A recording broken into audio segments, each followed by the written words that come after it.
본 시편은 바벨론에서 포로 생활을 하는 가운데서 이스라엘 백성 중에 기록하였다라고 이렇게 주석자들은 생각합니다.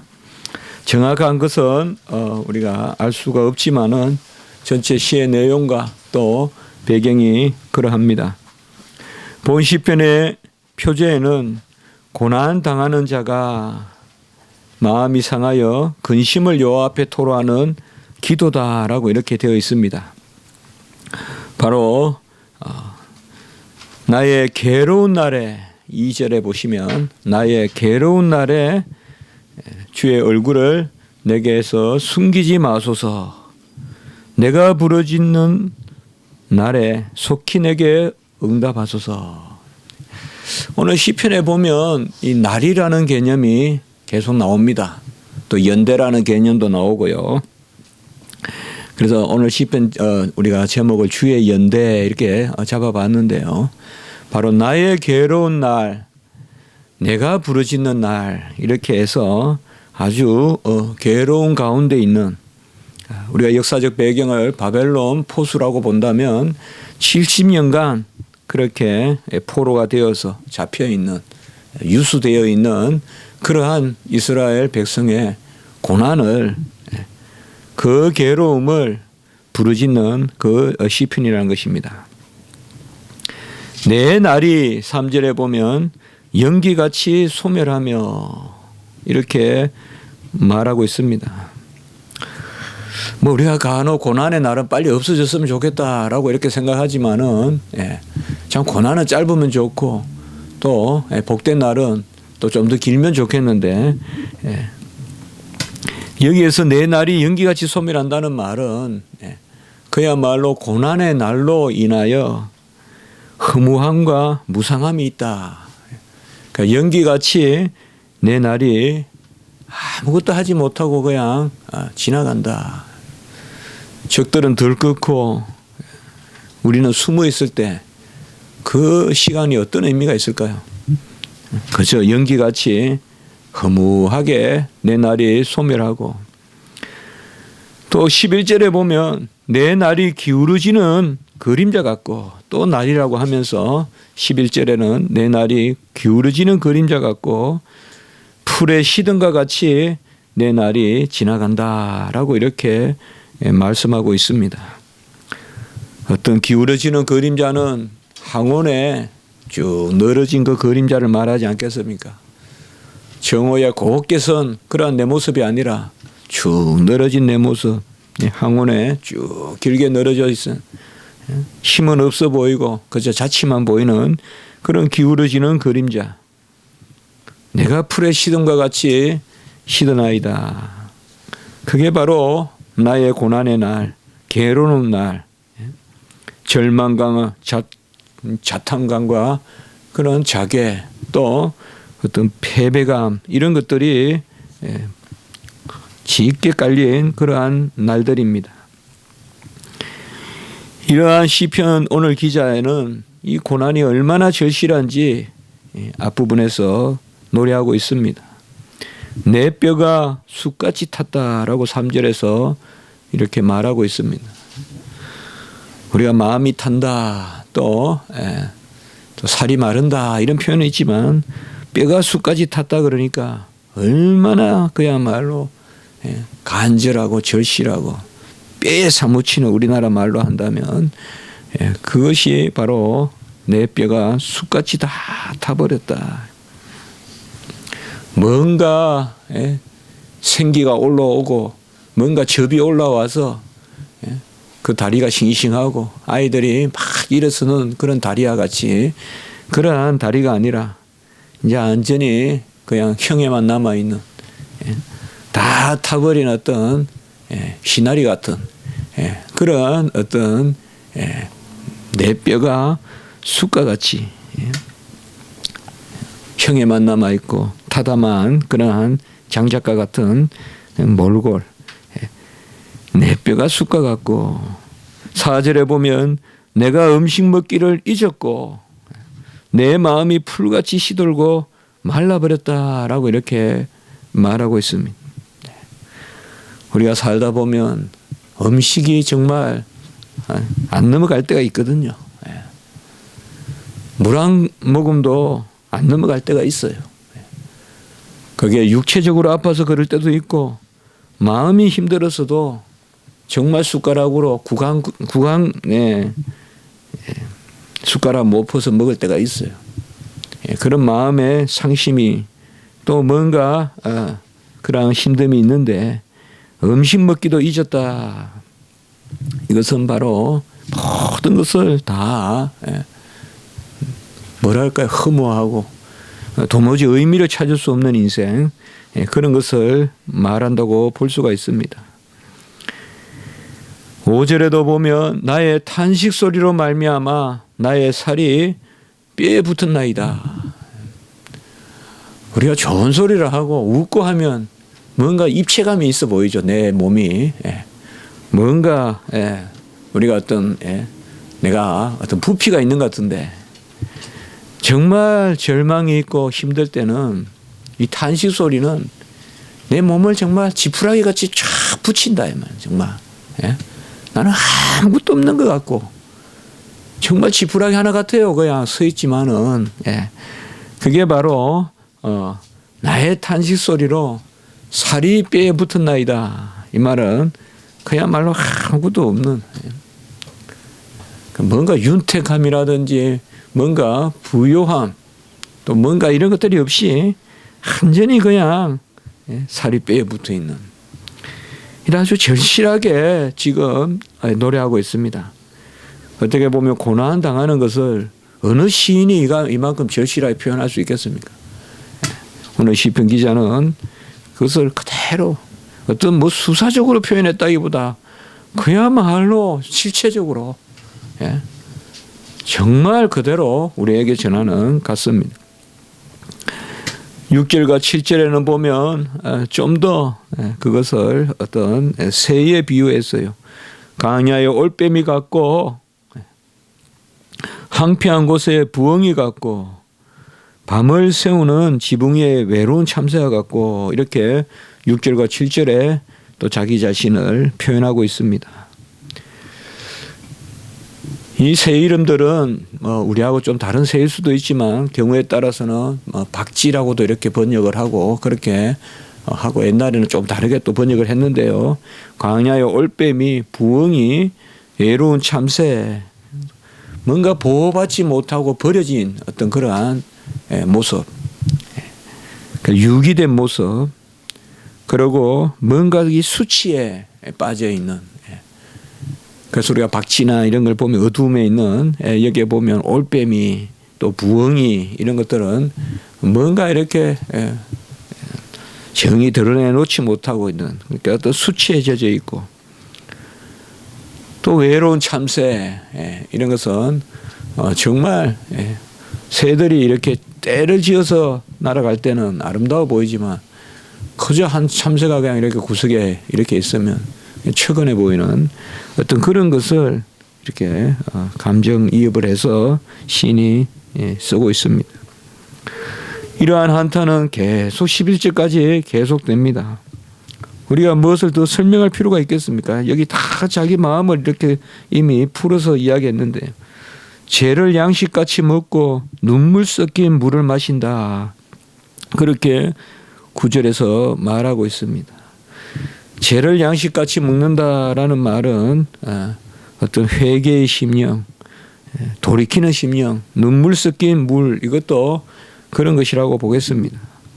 죄를 양식같이 먹고 눈물 섞인 물이라고 하니까 좀 고난의 눈물도 되지만은 우리는 여호와 앞에서는 사실 이 고난은 항상 회개와 함께 오거든요. 고난과 회개는 함께 있어요. 어찌됐든 어떤 고난이든 회개라는 것은 우리의 어떠함이거든요.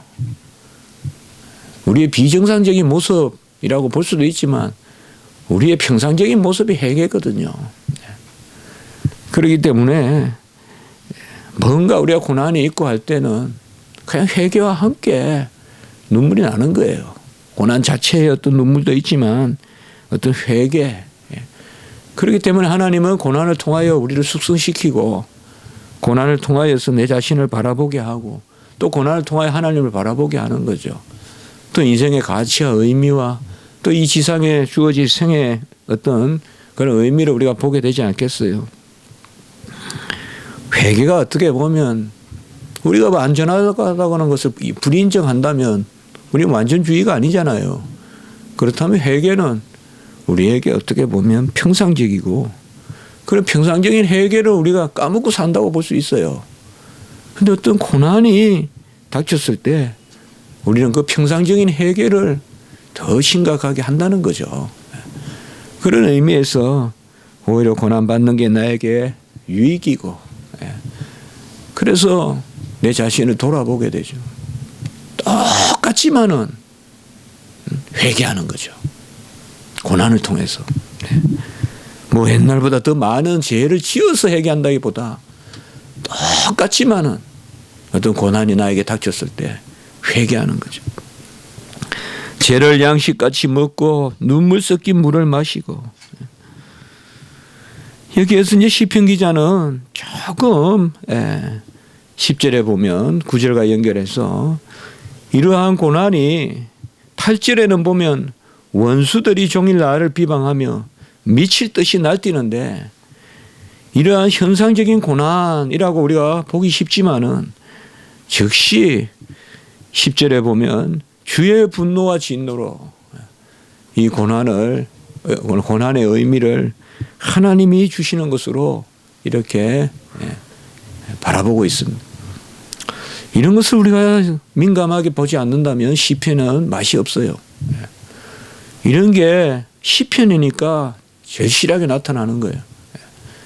그들이 나를 괴롭힌다는 의식과 하나님이 나에게 진노하신다는 의식이 동시에 오는 거죠. 그들이 나를 힘들게 한다. 저들은 왜 저럴꼬? 악인들이 우리를 괴롭힌다. 미쳐 날뛴다. 분명히 맞아요. 정말 안 맞아요. 그들은 여호와를 몰라요. 정말 안 맞아요. 앞뒤가 안 맞아요. 그래도 우리는 그들의 시각에서 머물지 않고 그들이 어떻다라는 데서 머물지 않고 그들을 나에게 두시는 이유가 뭐냐 하나님이 주의 분노와 진노로 말미암아 주께서 나를 들어서 던졌다. 칼빈 주석에 보니까 이건 아주 실제적으로 설명해 놨다. 바짝 들어서 멀리 집어 던졌다 이렇게 주석을 했더라고요. 버쩍 들어가지고 그냥 멀리 내팽개쳤다.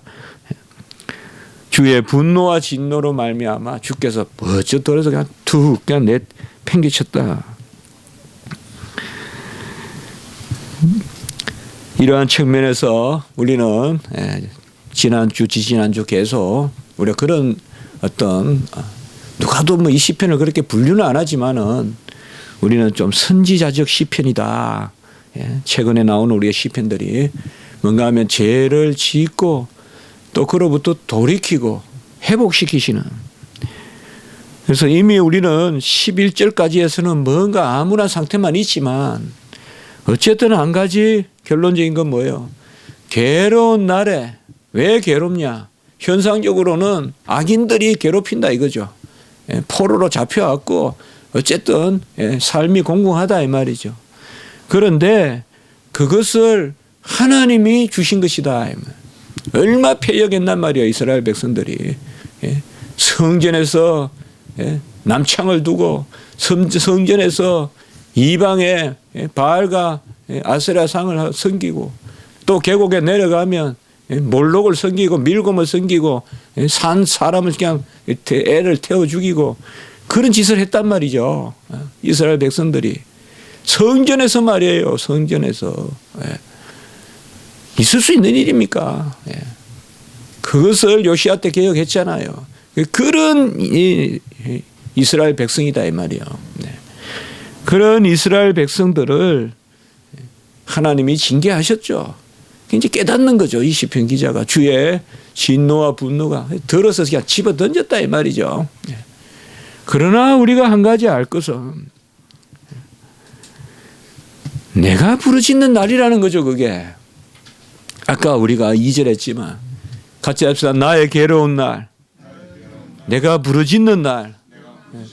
이게 같이 있으면 우리는 이미 선지자적 소망을 보는 거예요. 우리가 11절까지 보면서 이미 11절까지는 어떤 그런 소망이 안 나오지만은 그래도 이 시편을 그냥 우리가 절망 가운데 읽지 않는 것은 부르짖는다는 거예요. 어떤 경우든 부르짖고 있으면 되는 거예요.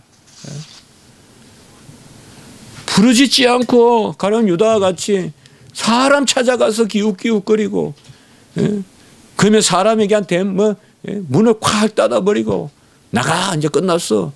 얼마나 가룟 유다가 초라해요. 제사장들 찾아가 30을 가져와서 없는 거로 하자. 예수의 피는 무죄한 피다. 아, 이미 끝났다 우리는. 문을 쾅 닫았다. 그럼 문 닫았다는 건 없지만 그 문 밖에 가룟 유다가 얼마나 초라해요. 결국 죽으러 가는 거죠. 이게 뭐예요? 괴로운 날에 같이 합시다. 나의 괴로운 날, 내가 부르짖는 날. 이러면 되는 거예요 우리는.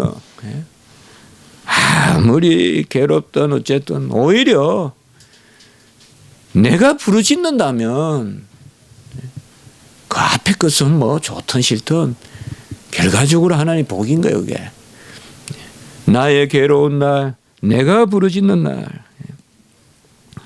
여기에서 우리는 이미 선지자적 전망을 볼 수 있다 이 말. 죄를 깨닫게 하시되 또 징계하시되 종래 회복시키시는 하나님의 은혜. 결국 여호와의 자비와 그 자비로 말미암은 회복을 시편 기자는 노래하고 있는 것입니다. 12절에 보면 여호와 영원히 계시고 주에 대한 기억은 대대에 이르리로다라고 이렇게 말씀하고 있습니다. 여호와는 사랑이시고 그는 신실하시고 그는 영원하시다. 주에 대한 기억이 뭐겠어요? 긍휼을 베푸시고 신실하신 여호와, 그가 영원하다. 이것이 바로 고백이죠. 여호와는 영원하시다. 근데 그 여호와는 어떤 분이 영원하냐. 저 대적은 일시적이고 영원하신 분은 여호와인데, 여호와는 우리를 사랑하시고 긍휼을 베푸시는 신실하신 여호와시다. 그게 바로 주에 대한 기억 아니겠어요? 주에 대한 기억은 바로 사랑하시고 신실하신 그 하나님이 영원한 하나님이다. 우리가 이 시편 120편에 맞선 이 시간을, 날, 연대, 그 다음에 영원, 이런 개념들을 우리가 좀 잘 생각해 볼 필요가 있어요.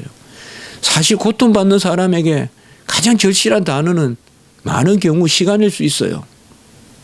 이 시간이 빨리 지나갔으면 좋겠다. 빨리 내가 이 시간을 지나가고 빨리 회복되었으면 좋겠다. 그런 마음일 수 있어요. 어찌됐든 이 시간이 마치 꿈과 같이 지나갔으면 좋겠다. 고통스럽고 힘들고 그럴 수 있어요. 이 시간이란 개념을 우리가 잘 생각해야 돼요. 이 시편은. 그래야 우리가 이 시편의 맛이 있어요.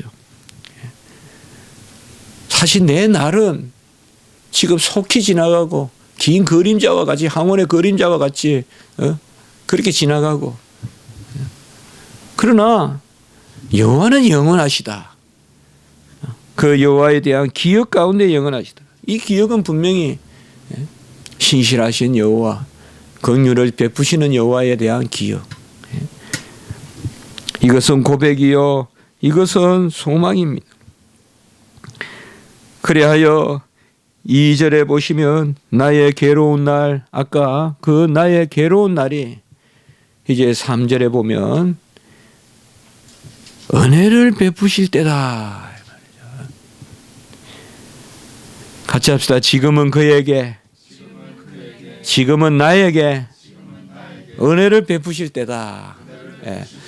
이렇게 해서 나의 괴로운 날, 내가 부르짖는 날, 이게 이제 아까 제가 선지자적 전망이라고 한 말씀 드려봤는데, 그 괴로움, 그 부르짖음 가운데서 이제는 바로 정한 기한이 온다든지 이런 건 다 선지서에서 나오는 개념들이거든요. 지금은 무슨 때다 이런 거 다 선지서에서 우리가 많이 보는 말씀이잖아요. 지금은 은혜 받을 때다 이런 말씀들 말이에요. 그에게 은혜를 베푸실 때라. 지금은 그에게는 시온인데 결국은 아까 기억을 말씀했잖아요. 여기 나는 개인의 나이라고도 볼 수 있지만 이스라엘 백성들 또 70년간 포로 생활을 하는 그 이스라엘 나라라고 볼 수가 있죠. 바로 괴로움이 더한 곳에 찬미가 있고 겨울을 지난 봄의 새순이 뜻이 싱그러운 그러한 하나님 앞에 나아감이 있습니다. 우리가 두렵고 떨리죠. 괴로움을 이야기한다는 것은. 뻔히 알면서도 어릴 때 그 한 15m, 10m 되는 산 밑에 터널이 하나 있었는데 거기가 평소에는 물이 안 흐르다가 이제 장마가 지나가면 거기에 물이 꽉 차서 흐르고 거기에 이제 조금 절반씩 흐를 때 되면 이제 아이들이 거기 들어가요. 터널에 기어서. 그래가지고 저 15m까지 나오거든요. 저는 그런 걸 좀 잘 못했어요. 근데 꼭 학교에서 공부 안 하고 이런 애들 보면 그런 거 잘해요. 지금 다 잘 살아요. 내가 듣기로는. 이제 뭐 지금이라고 하는 건 제가 파악한 친구들은 20년 전에 지금이에요. 그때 다 잘 사는 소식 듣는 게 지금 소식이에요. 신학 대학원 들어오고는 아무도 만나지 않으니까요. 고난이라는 게 그렇잖아요. 많이 보이는데 어떻게 보면 그 15m도 안 될까요? 어릴 때 제 마음이 15m지. 지금 생각 15m 안 돼. 그때 되게 길게 느껴진 거죠. 그냥.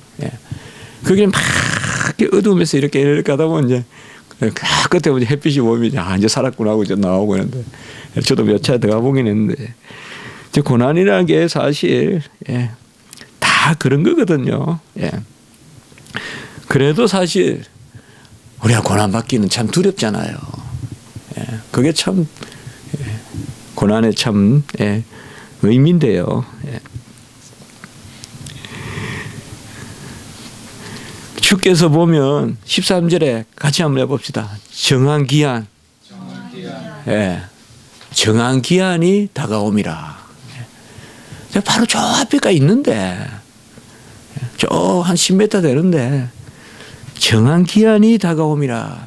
하나님 정하셨다 이 말이에요. 고난의 기한을. 우리가 1년 살아보면 알잖아요. 꼭 장마 칠 때는 장마가 끝없이 계속 될 것 같아도 분명히 끝나잖아요. 이제 겨울의 초입인데 겨울에는 꼭 겨울이 계속 될 것 같거든요. 봄이 안 올 것 같거든요.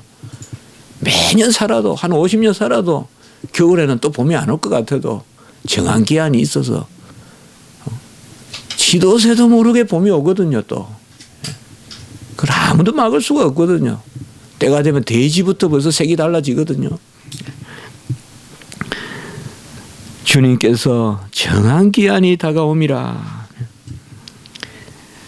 어떻게 보면 이건 필히 성도들의 수순이에요.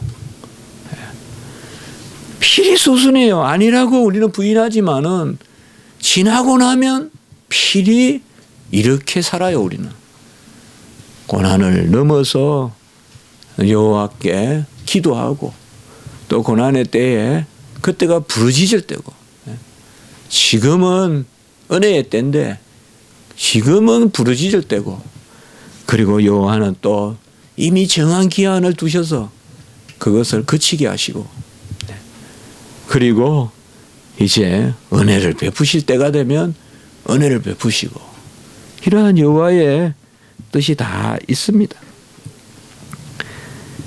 이 여호와는 바로 긍휼을 베푸시는 여호와다. 13절에 보시면 긍휼을 여기시리니 같이 합시다. 긍휼을 베푸실 때 저는 이 말씀을 준비하면서 이게 되게 와닿았더라고요. 무슨 건축할 때, 지금은 무슨 밥을 지을 때, 지금은 무슨 사업할 때, 뭐 지금은 전쟁을 할 때, 이런 것을 우리가 금방 무슨 때로 와닿는데 여호와께서 불쌍히 여기실 때, 이거는 좀 무슨 이런 때도 있나 이렇게 싶기도 하잖아요. 근데 이게 말씀을 준비하는데 확 와닿아요. 마치 무슨 지금은 뭐 성전을 지을 때, 솔로몬의 성전을 지을 때, 뭐 다윗은 어느 때입니까 그게? 네 때는 안 돼. 솔로몬 성전 지을 때, 뭐 때. 근데 긍휼을 베푸실 때, 뭔가 그게 뭔지는 모르겠지만 여호와께서 긍휼을 베푸실 때, 긍휼이 여기시는 때다. 주께서 일어나사 긍휼을 베푸신다. 뭐 주께서 일어나라 전쟁을 하신다. 주께서 일어나사 홍해를 가르신다. 마치 그냥 구체적인 때 같아요. 이게 주께서 긍휼을 베푸실 때다. 주께서 일어나서, 우리 주석에 보면 아까 들어서 던진다는 것도 상당히 역동적인 표현이고요. 여기서 주께서 일어난다는 것도 상당히 역동적인 표현이에요. 그 죄지은 이스라엘 백성을 그냥 던지는 게 아니라 바위를 뽑아서 그냥 집어 던지듯이 들어서 던졌는데, 이제는 여호와께서 일어나서 긍휼을 베푸신다. 하나님은 언약의 백성을 지키시는 것입니다. 여기에 보면 시온을 긍휼히 여기시고 13절, 시온의 돌들은 즐거워하며 그의 티끌도 은혜를 받고 14절, 16절에 보시면 시온을 건설하시고 그의 영광 중에 나타나셨으니, 이 시온이란 말은 바로 언약을 뜻합니다. 언약의 백성을 지키십니다. 긍휼히 여기시고 언약의 백성은 그에 속한 돌들과 티끌도 즐거워할 만큼 주변도 살피시고, 언약의 백성을 위하여 그 나라를 건설하시고 궁극적으로 나타나신다. 시편 14편 7절에 보니까 이스라엘의 구원이 시온에서 나오기를 원하신다. 시온을 지키고 긍휼히 여기신다. 여호와가 어떤 분입니까? 17절에 보니까 빈궁한 자의 기도를 돌아보시고 그들의 기도를 멸시치 않는다라고 이렇게 말했습니다. 오늘 여기 우리 아무도 안전하지 않습니다. 다 회개하러 나왔습니다. 내 회개도 부족해서 또 이 시간에 하나님 앞에 우리가 고개 들고 나오지 않았습니다. 다 고개 들 수 없는 사람들입니다. 부족합니다. 한 주간 우리가 다 압니다. 하나님 앞에.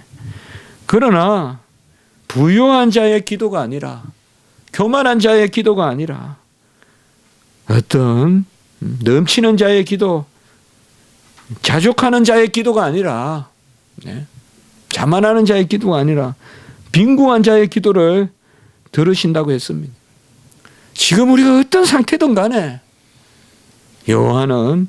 하나님은 지금 우리의 모습보다 우리의 기도를 관심을 가지시는 거죠. 우리의 지금이 어떻다고 하는 것은 세상적 관심이요. 우리를 판단하고 너는 어떻다 간혹은 좋다라고도 하지만은 어쨌든 우리를 힘들게 하고 끌어내고 판단하는, 그러나 여호와의 관심은 우리의 어떤 모습 그 자체라기보다 우리가 기도하시는, 상한 심령으로 기도하시는, 오늘 우리가 기도할 때 어쨌든 하나님 앞에 간절하게, 어쨌든 간절하게 기도하셔야 돼요. 간절하게 기도할 때 역사가 일어났어요. 제 삶도 그랬어요. 간절하게 기도할 때 뭔가가 됐어요. 뭐가 있을 때 된 게 아니에요. 간절하게 기도하거나 아니면 정말 기도할 수 없을 때 기도할 때였어요. 기도할 수 없을 것 같은 상황에서 기도했을 때예요. 내 자신이 절망하고 내 자신의 내가 이래가 뭐가 되겠냐 할 때 그래도 꾸역꾸역 안 하면 안 될 것 같아서 한번 무릎 꿇고 기도하고 그 하나님이 기뻐하신 것 같아요. 빈궁한 자의 기도를 돌아보신다. 빈궁한 자의 기도를 돌아보신다. 그들의 기도를 멸시하지 아니하신다. 멸시하지 아니하세요. 뭐 갖추어진 기도가 뭐 서사시같이 기승전결을 취해서 그렇게 안 해도 신음소리를 들으신다. 우리의 신음소리를 들으신다.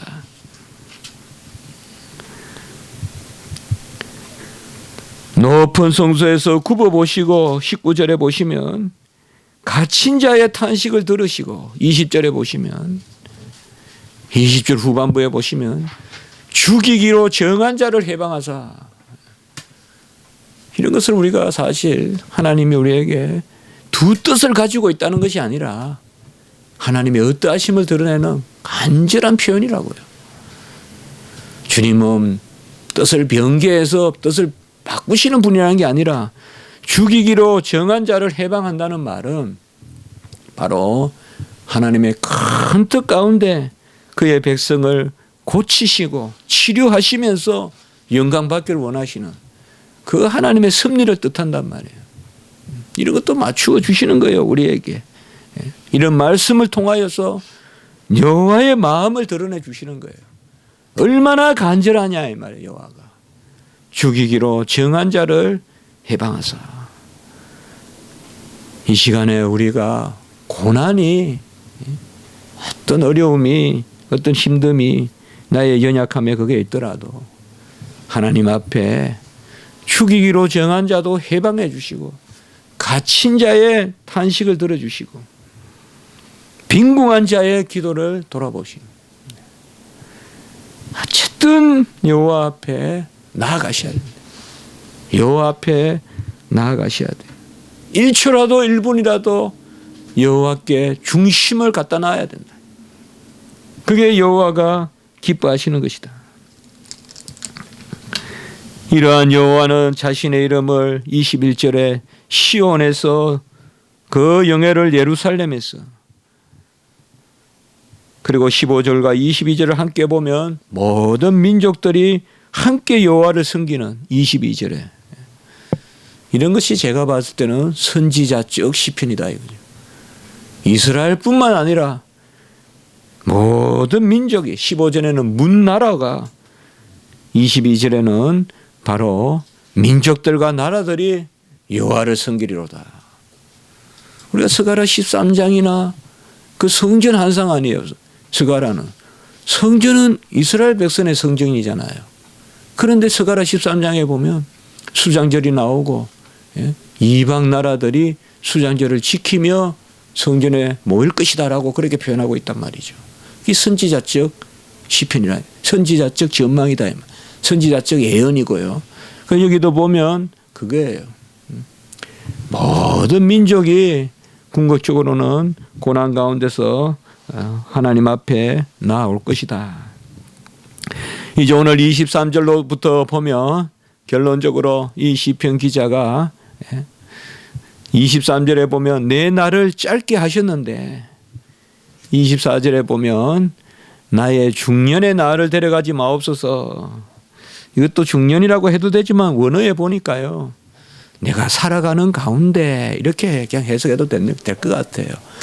In the middle of my our days. 우리의 살아가는 날 가운데 나를 데려가지 마옵소서. 그렇게 해석해도 될 것 같아요. 꼭 중년이라고 그렇게 너무 해석 안 해도요. 그냥 이옴이에요. 날이에요. 날. 이옴. 네. 이옴이 날이거든요. 히브리어로. 네. 그래서 바로 여기에서 인생의 연대와 하나님의 연대를 노래하고 있습니다. 인생의 연대는 우리가 짧을지 몰라도 이걸 왜 크로노스라고 한번 해도 되겠습니까만 모르겠습니다만은 역사적인 나의 삶은 짧을지 몰라도 주의 연대는 무궁하다. 카이로스. 이 세상에 주어진 내 날이 짧을지 몰라도 주님께서 나에게 베푸시는 날은 길다. 이 말. 바로 우리는 하나님의 시간관념에서, 구속사적 시간관념에서 살아야 된다. 주의 연대는 대대무궁하니이다. 주의 연대는 대대무궁, 주의 세대는, 주의 연하는 대대무궁하다라고 이렇게 말씀하고 있습니다. 아까도 우리가 말씀을 나누었듯이 그 주님의 기억은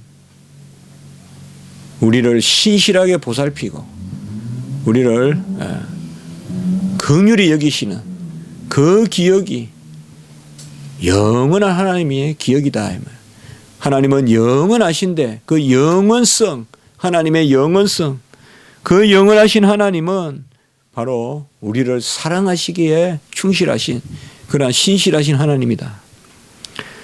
그가 25절에 땅에 기초를 놓고 하늘도 주의 손으로 지었고 26절에 천지는 없어지려니와 주는 영존하시겠고 다 옷같이 날거리니 의복같이 바꾸면 바꾸려니와 27절은 주는 한결같으시고 주의 연대는 무궁하리이다. 우리가 잘 알다시피 꽃은 시들고 풀은 마르나, 이사야 40장 6절 8절 이 말씀이 가장 절실하게 인용된 게 바로 고난받는 소아시아의 교회에 보낸 베드로의 서신서에서 나오는 말씀입니다. 베드로가 베드로전서 1장 서론 부분에서 1장 24절 25절에서 말씀했잖아요. 꽃은 시들고 풀은 마르나 여호와의 말씀은 세세토록 영원하다. 이 시편을 인용하면서 물론 그건 이사야서지만 그 이사야서 오늘 시편은 너무 닮아 있죠. 천지는 없어지겠거니와 주는 영존하겠고 다 옷같이 날거리니 의복같이 바꿔지려니와. 오늘 아까 앞부분에 뭐 시든다 말도 많이 나왔거든요. 풀같이 시든다, 풀같이 시든다. 꽃과 풀도 시들고 마르나 여호와의 말씀은 세세토록 무궁하다. 결국 우리가 여호와의 영원에 동참하는 것은 말씀에 동참하는 것입니다. 말씀에 아멘하는 것이 여호와의 영원성을 누리는 거예요. 우리가 고난이 있습니다. 어려움이 있습니다. 외부에서 주어지는 고난, 나로부터 생기는 고난, 사실상 우리는 불리하지만 크게 보면 불리할 것도 아닙니다. 외부에서 주어지는 고난 다 나로 말미암은 것이요. 또 내 안에서만 있는 고난 같아도 다 외부적인 영향을 받는 것이고, 우리는 어떤 고난이든 기본적으로 그 고난이 여호와 앞에서의 의미를 갖는 고난이 돼야 돼. 다시 우리 학교 다닐 때 고난의 뜻이 있다. 오카노 목사님 설교집에 고난에는 뜻이 있다.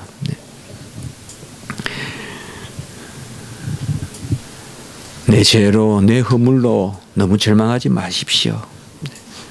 하나님 앞에 기도하고 내어놓고 궁핍한 자의 기도를 들으시고 갇힌 자의 기도를 들으시고 죽이기로 정한 자를 해방하사, 이런 말씀들을 우리가 붙드십시오. 고난의 때가 기도의 때고 정한 날 은혜를 베푸시는 때로 우리를 분명히 이끄신다. 결론적으로 어찌됐든 간에 기도하고 있으면 감사하세요. 어찌됐든 간에 기도 안 하고 있으면 빨리 깨어나셔야 된다. 그게 결론이다. 기도하고 있으면 다 잘 되고 있는 거예요. 기도하고 있으면 다 잘 되고 있는 거고, 기도 안 하고 있으면 다 조심해야 될 것이다. 한번 기도드리겠습니다. 거룩하고 자비로우신 하나님 아버지, 은혜와 사랑을 진실로 감사합니다. 인생이 어찌 고난이 없고 또 그 고난에 어찌 우리가 남을 화나게만 하겠습니까? 어찌 대적의 칼이 그들로 인한 것이겠습니까? 다 나로 말미암은 것을 생각하고 또 그 고난이 있을 때 주의 진노와 분노가 우리를 틀어 던지는 주님의 그 징계하심, 그것을 우리가 기억하게 하시고, 그러나 그 고난의 때에 기도할 때 은혜의 때로 우리를 정한 나를 기억하시는 그 하나님을 기억하게 도와주시옵소서. 우리 교회를 사랑하시고 우리 교회도 이러한 하나님의 은혜의 때가 있고 하나님께서 정한 때가 있다는 것을 기억하며 열심히 기도하고 또 성도들 모이기에 힘쓰고 또 교역에 힘쓰고 하나님 나라의 확장에 힘쓰는 우리 교회가 되게 해 주시옵소서. 오늘 이곳에 계신 모든 우리 성도님들 오늘 말씀 거울 삼아 어떤 일이든 기도하는 일에 힘쓰게 하시고 그로 기뻐하고 즐거워하고 그것이 삶의 최고의 가치라는 것을 기억하게 하시옵소서. 구주 예수 그리스도 이름으로 감사하며 기도드리옵나이다. 아멘.